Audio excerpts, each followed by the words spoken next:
Law. How do I get back to, there we go. Okay, cool. Okay, welcome back, everybody. So we have, unfortunately, Yossi, he was supposed to be here and had to go back to Israel because of the situation that the conflict. So he's back in Tel Aviv. Yossi, as you can see, just recently wrote a very important book called The Israeli Century, How the Zionist Revolution Changed History and Reinvented Judaism.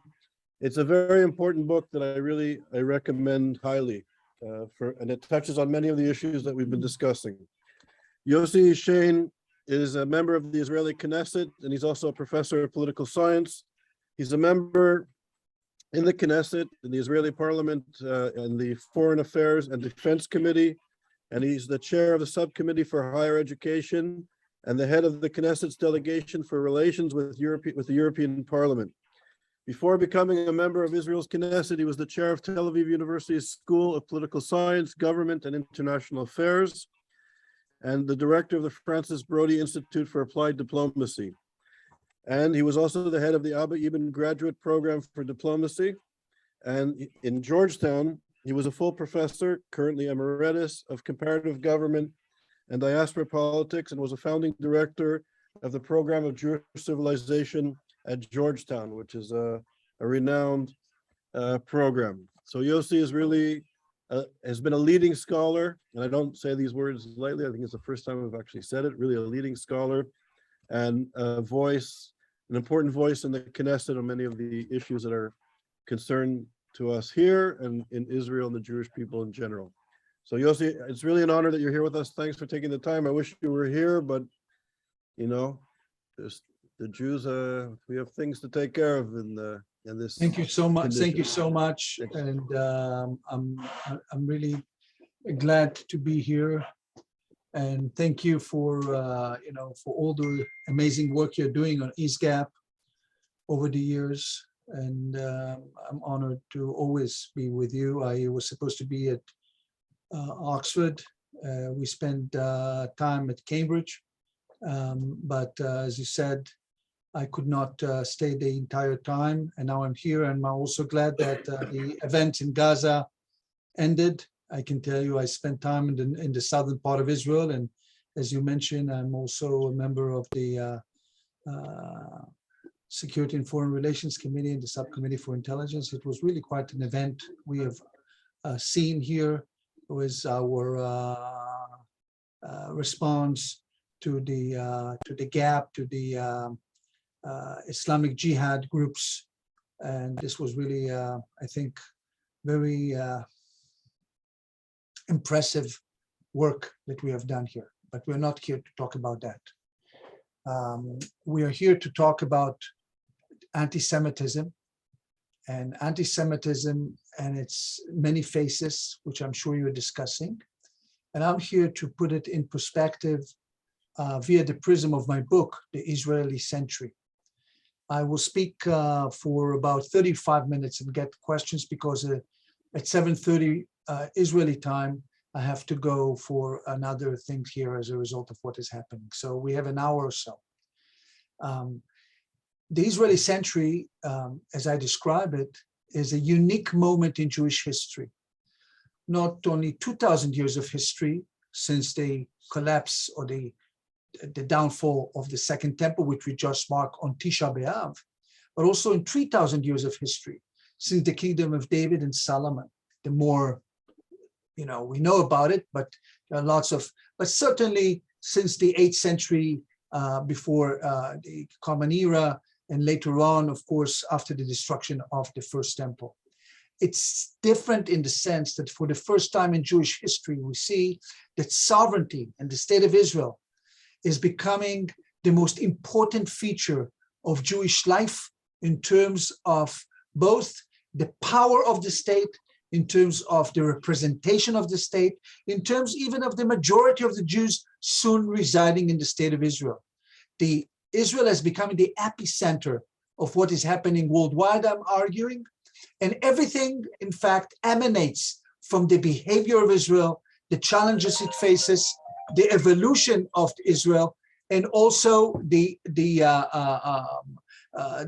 culture that we are producing here. All of this reverberates throughout the world.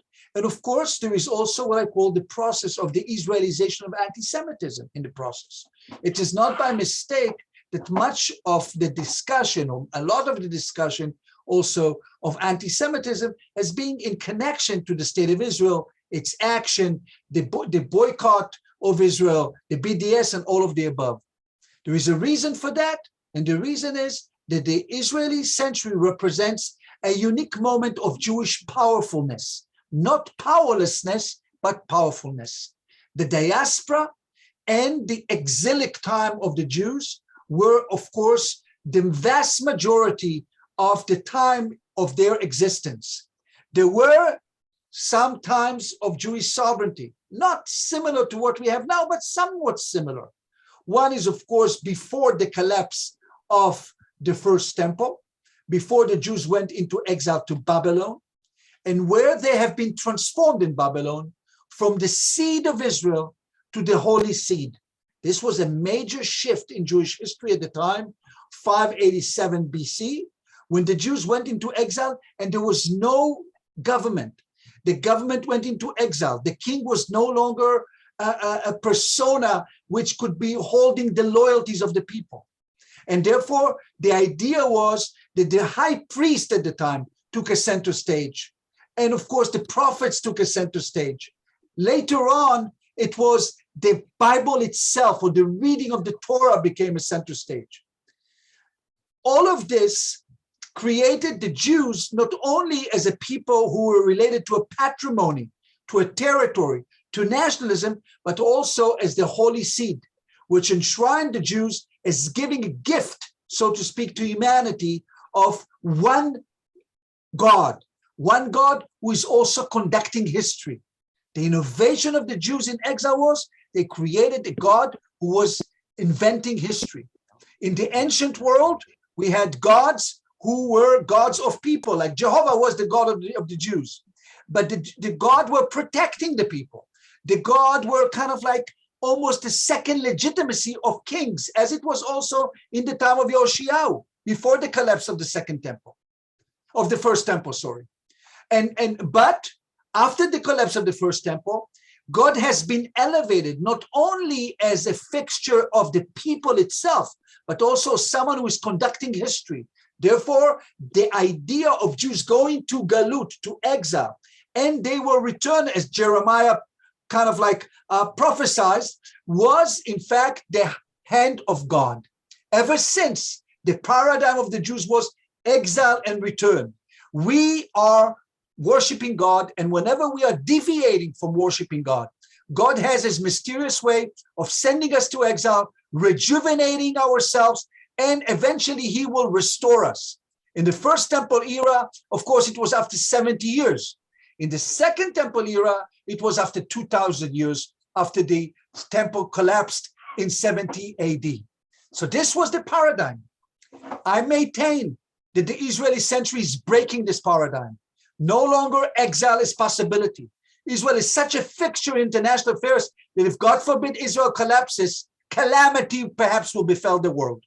So we are in a different position right now when the exile is a smaller and smaller kind of like, I would say, existence in comparison to the state of Israel.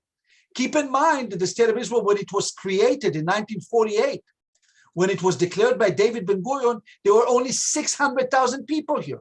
Now we're talking about 10 million, among whom about 8 million or so Jews, or those who are Jews but not halachic Jews because of moving from different places, and they are recognized by the law of return as Jews but not by halakha. This is one of the debates in Israel.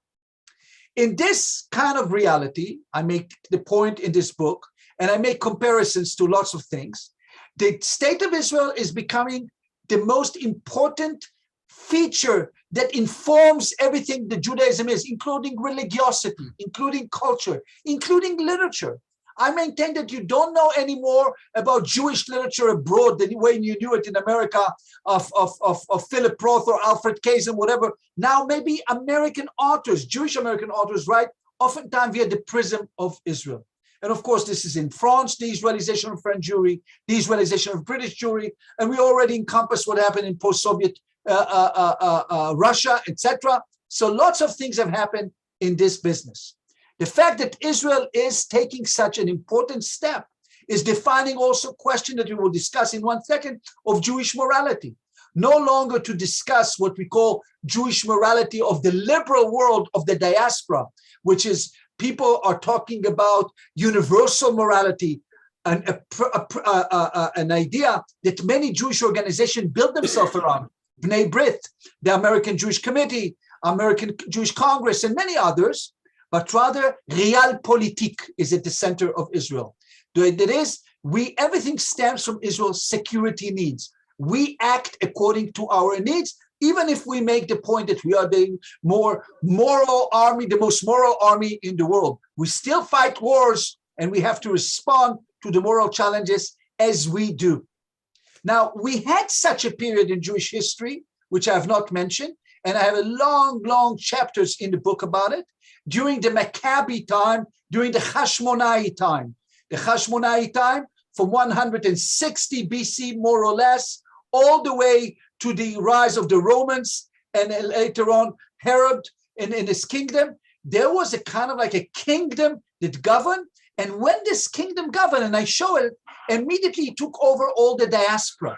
And even times of Herod, when he had, like Herod, was not perceived by the Pharaoh side as really Jewish, because during the time of the Hashmonai kingdom, those who live in the what we call the state of Israel, or the time the Hashmonai state, were forced to be converting. This was forceful conversion. Until today, we have an issue of conversion. So Herod himself was a son who was of a father who was converted forcefully, and therefore there was kind of always suspicion how Jewish he is. And the Pharisee priest did not believe in him. What he did in order to offset them, he brought priests from the diaspora, from Alexandria and other places, because they were imagined that Israel is bringing Reformed Jews to be at the head of the Rabbanut in Israel, and the Rabbinate. It's exactly like that. So this is something which I compare to see how sovereignty is taking place. When the sovereignty is taking place and the Jewish existence is becoming in such a manner sovereign-oriented, the paradigm of exile and return is being debunked. Jewish memory is being renegotiated, because the entire story of the Jewish memory, until, of course, even including Tisha B'Av, the calamity that befell on the Jews all the way to the Holocaust, was related to this kind of relations with God, to this kind of relations of God's punishment, of banishing the Jews from their homeland. This idea of Jews being banished from the homeland also created, in many ways, the theology of Christianity. Don't forget that Christianity was created under the pretext that there was the seed of Israel, or the flesh of the Jews was transformed to the entire universe. And the Jews were reincarnated in Christianity, which became a universal creed. The Jews, under Augustine, as he said, remains just a memory of how Christianity was evolved. And therefore, the dictum of the church at the time, since the 4th century, was al targum, don't kill them. Don't kill them, because they are memory. They are remnants of what has been in the past. This issue of anti-Semitism of the church was so seminal throughout the ancient world after the collapse of the Second Temple and the Christianity. It was also becoming more and more important after the collapse of the short-lived sovereignty of the Jews during the Bar Kokhba time from 131 to 135 AD, when the Jews managed somehow to reconstruct a short-term sovereignty and defeating almost the mighty Romans. But this was the period that sovereignty was constructed. All of these periods I'm talking about have basically informed David Ben-Gurion's thinking about exile and return, and in all his writings, he's comparing the Jews as reconstructing their ancient sovereignty and ancient nationalism. In fact, Ben-Gurion himself almost avoided completely all the halachic Jews and their history in the diaspora 2,000 years of halachic Jewish history, because in his words, this was anti-historical existence. For the Jews who are the Zionists, who are building the state of Israel, the religiosity and the sense that religion compensates for the lack of sovereignty and perhaps replaces it is unacceptable. And the Zionists were talking about a modern nation state.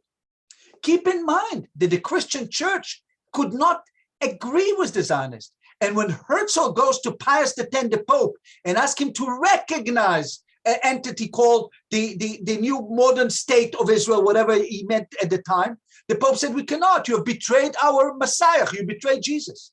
Imagine that in 2014, when the current Pope is visiting Israel, he comes and he lays a wreath on Herzl's tomb. When I go to the Council of Bishops in Washington, when I speak to Father McManus, he tells me this perception of the church, that the Jews are now entitled to sovereignty, is the mightiest transformation of Christianity since the time of the Reformation in 15 or 16 AD. Quite remarkable. So the Israeli century is certainly a mighty, mighty change in Jewish history, and it also changes the discussion on anti-Semitism.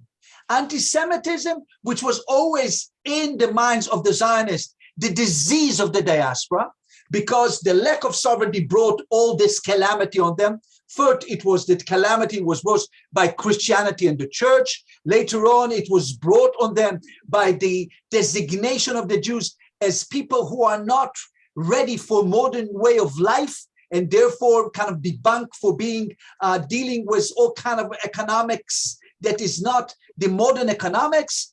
Secondly, because they were still remaining religious and they were out, cannot be citizens until the emancipation. And even later on, of course, racial anti-Semitism that developed all the way to the Holocaust. All of this was the anti-Semitism of the diaspora. And Zionists had it that once we have a state, all this anti-Semitism will dissipate because they will not hate us. And if they hate us, we still can kill them. That's what we do right now, knock on wood. That's what they say. Look at this. They still hate us, the Islamic jihadists. They still hate us, Hamas. They still hate us, the Hezbollah and the Iranians. But we take our fortune in our hands. No longer we are victims of this. The victimhood of the diaspora is different than the way we experience it. All of this also, I will stop here because I feel I speak too fast. So I will slow down. You know, speaking to a computer is not always the same as standing on stage. But what I'm saying is, this is created an avalanche of moral dilemmas of the Jewish state, and of course, the relations between Jews and the diaspora, on who is speaking for the Jews, who speaks for the Jews, with what authority, and who listens. And this is a big question I deal with in the book, because historically speaking, the diasporic leadership spoke for the Jews. Nowadays, you can look around and say, who speaks for the Jews in the diaspora? Do you have any role models of the diaspora that have any power? Do you have any organization that have any power? Maybe after Elie Wiesel's death, there was no one even to speak about the Holocaust as a spokesman of the diaspora. There was kind of a division of labor at the time when American Jews spoke on certain issues and Israel could not speak. But even then, you don't find any more characters in America that of greatest, even rabbinical leaders, like you had in America, Rabbi Heschel or Rabbi Kaplan, who were kind of leading the new streams of Judaism, or Soloveitchik. Everything emanates now from Jerusalem. I'll give you an example. When I speak to Rabbi Mervis in England, you're in England, and Rabbi Mervis, the chief rabbi of England, will tell me that today, all the rabbis in England are being taught and ordained in Jerusalem. Only 50 years ago, all of them were ordained and taught in England. This is a mega shift also in terms of religiosity. Who dictates what religion is? And this is a big culture war that we have in Israel. All of this informs also the subject of anti-Semitism as we see it. It doesn't mean that people do not hate the Jews if they're on the right, or people despise the Jews on their left. Oftentimes, the left kind of despise the Jews, like in Durban, or talking in the progressive because of Israel's deeds. even though the liberal Jews are not so connected perhaps in their mindset about Israel, but the Israeli did. And indeed, the idea of Israeli morality, which shifted over time from the universal morality that the Jews were trying to contend with against anti-Semitism. When the Jews came to America after the pogroms in Russia, because remember, until the early part of the 20th century, the vast majority of all Jewry, up to 7 million, lived behind the pale in the Russian Empire. But very quickly, after 1882 and so on, the pogroms, America became the destiny. America became the golden Medina, the golden state. It could provide shelter. It could provide shelter from anti-Semitism. It could provide freedom, and it could provide complete incorporation as the melting pot. The idea of the melting pot, people forget, was conceived by one of Zionists' architects in the past. The one who wrote the play, The Melting Pot, was Israel Zangwill, for those of you who don't know, and that played in Broadway. So it's interesting. The Jews thought, okay, we find a solution in the Golden Medina. Israel, of course, countered the America. And I called my book, The Israeli Century, against the idea that American Jewry is supreme to sovereign Jewry, as it was presented in another very important book, I think, by Sleskin, called The Jewish Century. That's why I call it mine, The Israeli Century. When anti-Semitism started to develop in light of Israel's existence, it had many, and I write about them, many kind of like, I would say, twists and turns. First of all, in the old Soviet Union, later on the issue of immigration from other places with de Gaulle and others. The idea that a powerful nation has been created was almost antithetical to the idea of exilic or diasporic Jews who are until now in America, the liberal creed at least, is tikkun olam, sort of like mending the world, not particular, and I would call it tribal kinship ties.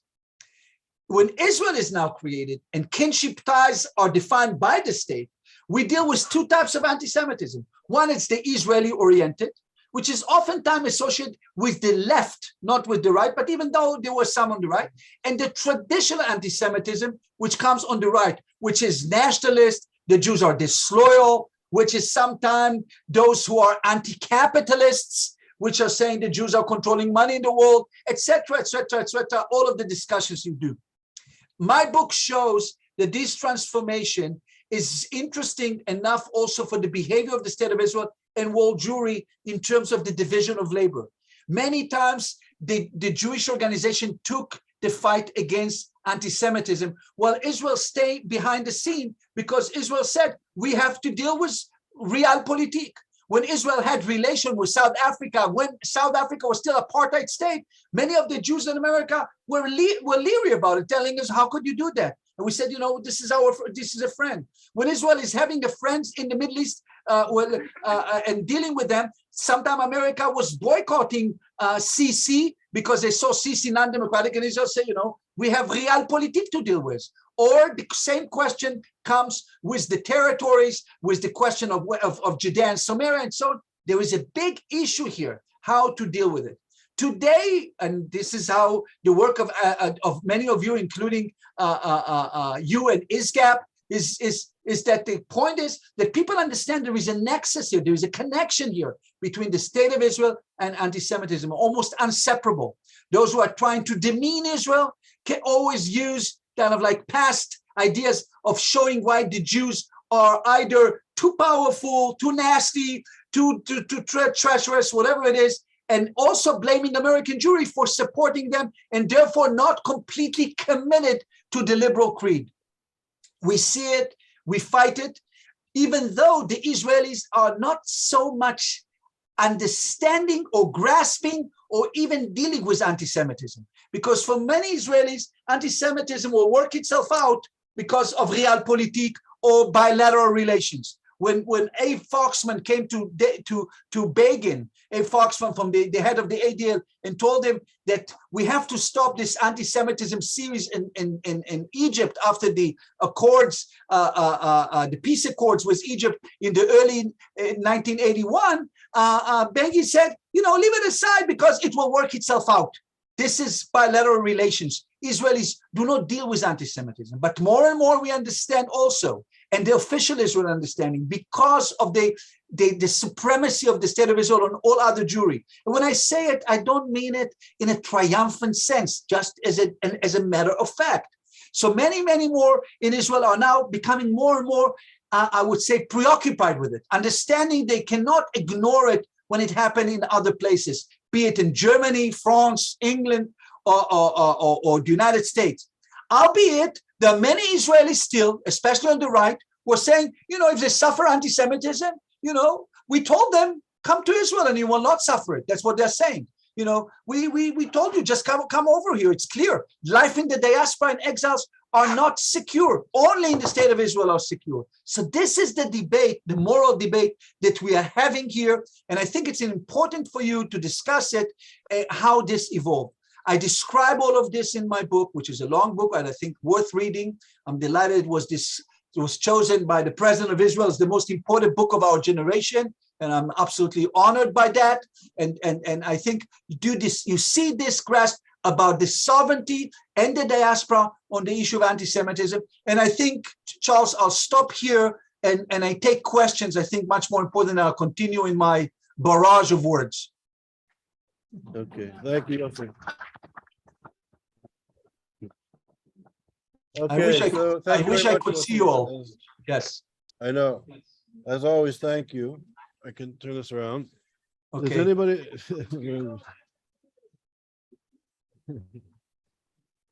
Somebody want to? Whoops! You want to come here to ask some questions? Anybody have a question or comment?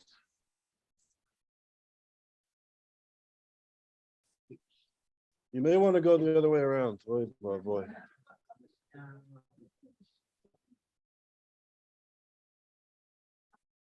Yeah. Welcome. Thank you very much. Shalom, Yossi. Hello. Thank you very much. Can you hear me? Okay, great. Thank you very much for your time and for your inspiring talk. And my name is Noah and I'm from Israel. And I would like to use this opportunity to ask you this kind of double question, please. So you're a professor in political science and international relations, and you are a very accomplished academic with admirable contribution to institutions both in Israel and abroad. Thank you. And now you are a politician. And I would like to ask you if you would like to share some insights with us on how it's like to work and to act within the environment that you have lectured and you've studied on. And then my second question, which I hope is maybe repeat the first question. I couldn't hear the first question clearly. Yes. Would you like to share with us the experience you've had while working, acting, and experiencing the environment that you are an academic expert on? Okay. Would you like to answer that, or should I ask the next one as well? Yes. The second question was? My second question would be that as a politician, you must know that in the end, akol ba'ishi vebarigshi. So as an expert, what would you say, how efficient is then rationality in advocating against anti-Semitism and and for Zionism? And what is the role of logic and facts? What is the role of what? In these arguments? What is the role? I cannot speak. Sorry. What is the role of what? Logic, or logic, rationality, and facts, and how do we use it in our favor? And do you think that people who advocate for Israel and for Jews today are using the tools that they have at their disposal correctly? I hope my questions are clear. Thank you.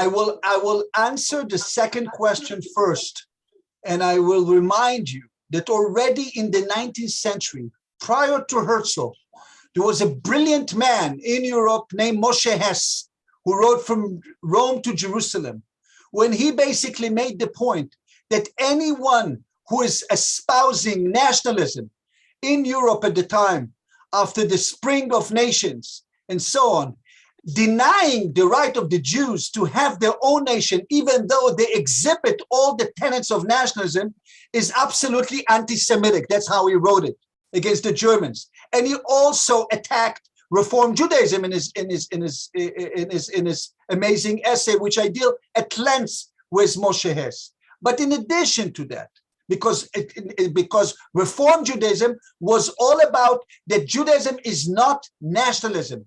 Judaism is only about religious belief in a different and not an halachic orientation. And this became a big sense of controversy that eventually moved into the American arena. And after the State of Israel was created, of course, there were other developments which I will not discuss. The first question you have asked, it was about logic, right? If I may, if this was the case, or about is this the case that she was asking about? Yes. Logic? How do you answer rationally? Yes. Logic and rationality. Look, logic and rationality in our world, of course, is in short supply, because the debate about truth, especially wokeism in America, the debate about who speaks and what, and to what extent the voices are marred with all kind of ideas, is a very difficult thing. I'm not talking about cognitive dissonance in a post-Marxian word. But what I will say is always try to make the point, in my opinion. Israel is a country which was created by the Jews in order to protect Jewish life that could not be protected in the diaspora. And that was Zionism's idea from Herzl on, and even before, from emancipation, from Pinsker on. The idea was that those who are debunking Israel, saying, you're an outpost of colonialism, you are this or that. First of all, remember, the United Nations declared two states. One was a Jewish state. They said the Jewish state. Those who said it's not a Jewish state, it's undemocratic. Remember, this was the United Nations, and an Arab state. Secondly, we accepted it. They did not. And more, of course, created a beacon of a democratic nation. It's not just like verbosity or rhetoric. We have created, there are lots of issues, outstanding issues, including many, many members of the Knesset who are Arabs, who of course part of the state, but not part of the nation. And we have a huge debate on the national law, who belongs to the nation and who belongs to the state, like many other nations which define themselves based on kinship ties. So there are lots of issues to be reckoned with. And those who are always say, it's about the territories, always remind them when the ISGAP, the Islamic jihadist, or Hamas, or even Abu Mazen for that matter, or even, of course, the Hezbollah in Iran want to destroy us, it's not about the 67 borders, it's about 48 borders. The very existence of the State of Israel is perceived by them as antithetical to their theory. And yet, remember that many, and perhaps most of Arab states now accept us. We have peace in the region, and this is a milestone that we have come because of our powerfulness and the lack of powerlessness. Thank you. Thank you very much, Professor Shain. It's refreshing to see that you did not divorce the history of Israel as this Jewish state from the history of the Jews in the past. Because most Israeli Zionist professors or Zionist academia, or even politicians, they kind of completely divorce Jewish history and modern the state of Israel. And to them, Zionism started with Herzl. They forget, first of all, as a Mizrahi Jew, I have to say they forget that prior to Herzl, it was Rabbi Yehuda de Vivas and Rabbi Yehuda Alkalai, of course, about modern state of, a Jewish state of Israel. Secondly, Herzl's original, his quest was not to establish a Jewish state. His quest was to find a solution to the Jewish problem. The Jewish question, yes. Yes, Jewish question. And the first solution, if I remember well, I wasn't alive then, but I read plenty about it, was to convert the Jews. And that would have solved the issues, or Uganda or Nebraska or whatever it is. So how can we teach now Zionism in the state of Israel? And I had that conversation with several Israeli ministers of education and politicians. When I tell them that they need to begin teaching Zionism from Avraham Avinu, from Abraham, they look at me as I am from Mars. They say, oh, that's religion, or that's an old book. That's not Zionism. Zionism, it's Herzl. And in my view, is completely erroneous, because it gives Herev le'oivenu lehorgenu, because when Mahmoud Abbas stands on the United Nations General Assembly and says, if you Jews were persecuted in Europe, right, what is our fault that you come and you take our land? Because Israel for decades has been justifying the state of Israel by saying it's a safe haven from the Holocaust or from European Jewish persecution. But if they come and say, no, that's not the reason. The reason is because we were promised that land, because there was a two Jewish commonwealth that lasted over almost 1,200 years, so on and so forth. So how can we change that attitude, even by Israeli politicians and Israeli academicians? That's question one. Question two will be. I think we should stop at this question because it's too long, and otherwise we will go for only the question. Let me answer this. Two things I would like to say. First of all, indeed, I take you to a journey of 3,000 years, as I said. And 3,000 years is just to remind you back and forth of that, of what has happened and what were the losses. One should not, however, underestimate that after the collapse of the Second Temple, even though there were those who still remnants who desired the return of the Jews from exile and build a patrimony, and of course the calamity that befell the Jews after the Bar Kokhba revolt, the vast majority of Jewry were adopting halakha as a replacement of sovereignty. Rabbi after rabbi made the point that sovereignty is messianic. Excuse me, let me just say it. I don't think that's replacement. No, let me just explain. I write the whole book on that. I write the whole book, so I will not be able to write now to debate. That's wrong to say. It's not a replacement of sovereignty. It was a way to maintain the identity of the Jewish people. So it is not by mistake that the ultra-Orthodox objected to Zionism, because they thought it was predating the Messianic return. And the experience of a false Messiah was also a detachment. And it is not by mistake that they were not keen on moving to Palestine to create a state, even though there was an old community of rabbis here. They were rather feeling that modern nationalism is not a solution. Modernity is an obstruction of the return of the messianic power. One thing we have to be careful about. It is true that there were also Al-Kalai and other rabbis who were speaking about Alevi, and I write all about them. There were remnants, and I write chapters and chapters about these courageous people who spoke in the Kuzari, etc., about returning. But the vast majority of halachic Jews, especially in the Pale of Settlement, were seeing Zionism, or were seeing the return to Zion as an obstruction of history and not conducted by God as it should be. Herzl only in the 20th century. Only in the 20th century and maybe late 19th century. Not only that, in the 19th century, in the 18th century, all the way to, or in the 16th century, I had the book is a long book. I wrote 7 years of the book and checked all these rabbis. I'm not pleading with you to accept my thesis, or I'm not making a political point. That's why I'm a historian and I write this book. This debate cannot go, you have to read it. I don't have enough time because I have to go at 7:30 my time. What I'm saying is, it's not by mistake that the Knesset had Herzl on the wall, and it's not by mistake that everybody recognized Herzl, right or left, except, of course, from the ultra-Orthodox and some zealot religious Zionists who considered that Zionism began with religious outposts and not secular. It was developed in Europe, and Herzl was never asking for conversion. On the contrary, anyone who read his diaries as I did, but a year and a half, day in, day out, to see everything he said and everything he done, envisioning this as a modern nation state. And therefore, he also had a division of labor in the state. When he was speaking about the rabbis will be in one place and the state itself will be. Until today, we have, and I write about it, the biggest struggle of Israel into the future is between modernity and those who are still thinking that the messianic version of Israel should be here. I sit in the Knesset. I sit with members of Agudat Israel and some who tells me we are anti-Zionist, as he said, because we think that Zionism is Jews living in the state of Israel but do not hold power. And this is why they don't go to the army, because it's not the army who protects us, but God who is protecting us.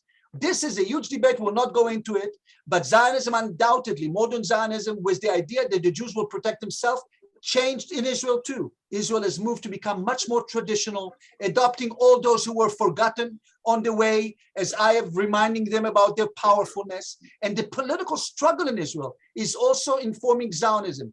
For example, Smotrich in the parliament wants to go and cancel the law of return that allow every Jew who has a mother Jewish or not Jewish to come to Israel. Keep in mind, as Rabbi Lichtenstein said, Jews were first and foremost the seed of Israel. That his kinship ties were always much more important than religiosity for the Jews. They were a clan before they were religious. And so this is another question to be asked, but this is not the time to discuss it, I'm sure. And one thing that I regret that I'm not with you, because then we could go into all-night discussion, which this is my passion, as you can imagine, but I have to confine myself to few seconds. So I appreciate it. The fact that I'm answering so quickly is not that I don't want to hear you, but I just want to hear others before I have to go in another 14 minutes. Very good, thanks. Thank you so much. Shalom Yossi. Shalom uvracha. Shalom. I'm Harry. Nice to meet you. Yossi, I just have two questions for you, and I'm going to be brief. My question,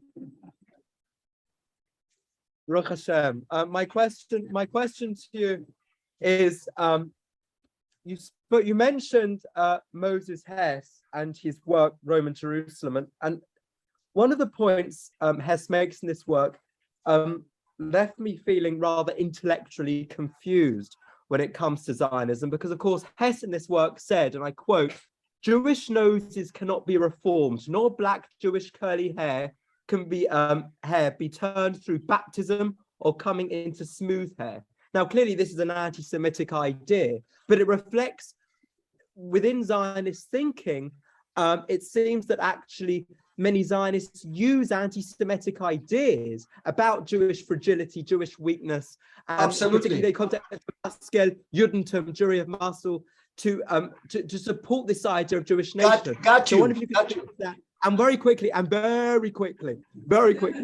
the fragility. You spoke about the democratic beacon, Israel being a democratic beacon, but isn't it the case that ultimately Israel is contingent upon a Jewish majority, and yes, that very notion is a fragile one? Israel is that concept of having a Jewish majority is fragile, and therefore, if a situation were to come to pass where Israel's Jewish majority would be threatened, that democratic beacon would cease to exist. Let me just, because these are big questions again, when you talk about Moshe Hess and others, it is clear cut that over the years, and especially throughout modernity, I would say, and I point out from the time of the Reformation on, and I talk about England and what happened in England, and England was a very important feature of Jewry, was that many Jews have internalized the criticism of the outside world and adopted the same stigmatization of themselves as others did about the way of work, the way of dressing, the way of whatever you want. It's clear. And this was part of the criticism that we have to be like the rest of the people. Remember, there are three things about Judaism always have been. One is people like all other people. The other is people who dwell alone. And the third is what we say, light into the goyim, light into the nations. And Israel is always living with these three tenets in conflict, what we should do. So this is one thing. With regard to the second question that you have about Israel's majority, it is clear that because we are a Jewish and democratic state, we must define our rights and in the Knesset in terms of voting. That's why when I speak in the Knesset, I always say there are two concepts in Israel of the Am Israel, the people of Israel. One is Am Israel, who sits next to the table in Passover. We all sit next to the table in Passover. But even Obama was sitting next to the table in Passover, and he talks about Tikkun Olam. But I'm not talking about that. The people of Israel who are coalescing around, and then the people of Israel are those who are voting. people of Israel determining who's, and we have a big question, in this coalition with Mansour Abbas and with other, how much we can bring Arab Israelis to be part of the nation, or they are only part of the state. They are inside the state, but outside the nation, while the diaspora is outside the state, but inside the nation. I write about all of this is that, of course, an unresolved issue, and the tension always exists. And you're absolutely correct. If Israel's majority will be Arabs or otherwise, the question of the legitimacy will be just as it happened in Kosovo. Remember, when the Kosovo is the beacon of Serbian nationalism, but when Kosovo becomes 90% Kosovar Albanians, they made a claim. The claim of self-determination is not always coinciding with the ancient claims of entitlement. And this is also part of the discussion. But again, as I said, the only thing I regret today is that I'm not with you, believe me, because finally I have people not in the parliament to talk to, but with scholars and others that I really wanted to share these ideas with, and I have to do it so quickly. So Charles, you have to promise me to bring all these people again. Yes. So, Yossi, one quick question, literally, it's a quick question. What is the role of Israel in responding to global anti-Semitism and defending the Jews in the diaspora? I think Israel is gaining a much more important role over the years because of what I say, the Israeli century. If in the past Israel has ignored it or even evaded it, and it was very much, like condemned because of that, including on the recovery of Jewish money from the Swiss, all of the story that I write about. Nowadays, when there is no one else speaking on behalf of the Jews, when the American Jewish Congress is perhaps, or American Jewish Committee, the mighty David Harris and so on, but this is not enough. So Israel must have a say. And secondly, because of what I said, because everything is entangled. When the embassy in Argentina is being bombed, or the Jewish center, Amia, is being bombed, it doesn't matter if Hezbollah is doing it because they hate Jews or they hate Israel. We know that we're in the same boat. And the idea of Kol Israel Arevim Ze Lazeh, the all of people of Israel are responsible for each other, is becoming much more pronounced in Israel, in the government, and I'm a huge advocate of that. Keep in mind that Israel also created in the penal code number 13, that Israel is responsible for the well-being of all the Jews wherever they may be if they are attacked before they're Jews. So definitely we have a role, and definitely Israeli leadership should take much more account of the well-being of the diaspora, as they do, but not enough in my opinion. Well, thank God you're in the Knesset, because we need that voice there. I hope, I wish you could vote for me. I hope, yeah, you better be reelected. I hope you'll be reelected. We will see. Okay, so. Or more questions? I have 5 more minutes. Cool. Gabby had a question. Yes. 1 second. Thank you, Yossi. Hi, Yossi, Gabi Bram here. Nice to see you. We fought BDS. Ah, how are you, Gabi? How are you? Nice to see you. I'm well. You I haven't seen you for ages, since we were defending Israel on campuses in England. Absolutely right. So we keep on going with our work, and I wonder if you can help me to understand a little more your concern about American Jews. No one speaks for the Jews in America because we're so divided and disconnected and assimilated. Thank God we have Israel, but in Israel too, we have elections every 5 minutes, it seems. Who speaks for the Jews in Israel? I mean, Jews are divided and we're complicated. Who speaks for the Jews in America is a good question, but really in Israel, in the end of the day, Gabi, speaks for the Jews? In the end of the day, you're right that we have a huge Kulturkampf, which is often developing in Israel, almost so people see almost a civil war. We see this debate endlessly. We see this idea, who speaks for the Jews, modernity versus antiquity, the religious, the right and the left. And at the same time, we also know when the fighting is going, everybody is united because we have a common enemy. What will happen when we not have a common enemy? We don't know. But you're absolutely right.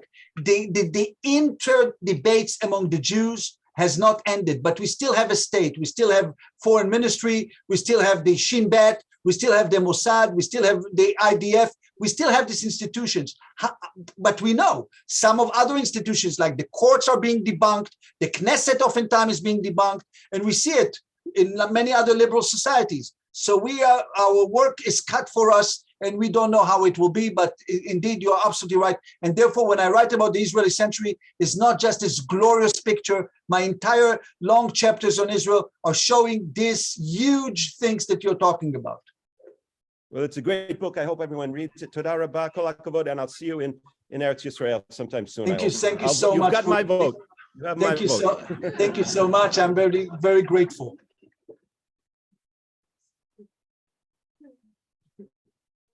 Hello, Yossi. This is Jonathan Spire speaking. Nice Hi, to Jonathan. You have been doing an incredible work on Ukraine, I saw. Thank you. Also, we do our best. No, really So here's my remarkable. question. Yes. Thank you, sir. Here's my question. Your book, Israeli Century, I think outlines very cogently the way that Israel and Zionism has kind of triumphed over many other attempts or versions of Jewish identity in modernity, and that in a sense Israel has kind of come out on top. My question is the following: isn't it the case, though, that there is still in the world today one other model for Jewish identity and continuity, which is profoundly different or opposed to that of Israel and Zionism, and which has the power of longevity, of reproducing itself? And that, of course, is the world of ultra-Orthodoxy. And do you think that this world of ultra-Orthodoxy still constitutes a genuine alternative paradigm for the Jewish response to modernity, which is profoundly different to Israel's, which is maybe even potentially dangerous to Israel's continued triumph, in the sense that the ultra-Orthodox are in Israel itself as well, are having lots of kids, are powerful and are organized? So isn't it the case that Israeli century, in spite of the tremendous success of Israel and Zionism, that there is still also another real competitor in the Jewish world for the Jewish future? Jonathan, you know very well, this is a big, huge question. Will ultra-Orthodox will be able to defend the state of Israel if they become a majority? How they will react? I asked this question of Mr. Gafni, and I asked this question of Mr. Asher and Mr. Porush. And when Mr. Gafni says that mamlachti and Haredi are tarte de satre, which means that Haredi and Israeli statehood is a negation by nature. I said to him, okay, let's see how you will defend the state when you have to defend. It's easier for them when we defend the state and they sit and study.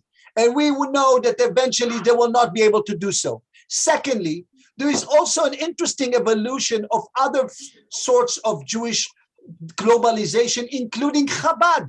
Chabad also represent this kind of Chabad houses. They send the people over the world. But we know all this globalization of Jewry is good as long as they are not attacked. When they are attacked in Russia, or when they are attacked in India, immediately Israel come to play, and immediately all the world's leaders are talking to Israel and not talking to Chabad leaders, even though because the leader is, of course, the Messiah, Schneerson. So with all due respect to all the other manifestations of Jewry, the leadership, the institutions, the culture, everything stems from the state of Israel, albeit, as I said before, this is constantly being tested by our demography, and you're absolutely right. A 74-year-old ultra-Orthodox man, yes, is going to have 52 on average offsprings. And a 74-year-old secular, whatever it is, 13 man will have only 9. I will end by this. You should congratulate me, because last week I became for the first time a grandfather. Mr. Porush came to me in the Knesset and said to me, Mr. Shain, I heard you became a grandfather. I said, yes, I'm delighted. I have a beautiful granddaughter, my first one. He said, well, first one, how old are you? I said, I'm going to be 66. And he said, I'm 67. I said, how many do you have? And he said, I have 60 grandchildren, and I have already grandchildren. And then he said to me, and like this, you want to win elections? Absolutely is correct. And what we will see is how it evolved. But this is, as I write in my book, this is the greatest challenge into the future. But you will have to excuse me, Jonathan. I have to run. I would have loved to stay with you all there at Oxford. And I want to say, Charles, and I want to thank all of you for listening. And I'm absolutely honored that you had me, Charles, and accommodating my Thanks, time. Yossi. Thank you, Yossi. Thank you so Good. much. Success and strength in all your important work. We'll speak soon. Thank you so much. I appreciate it. Thanks. Bye-bye. Take care. Bye-bye.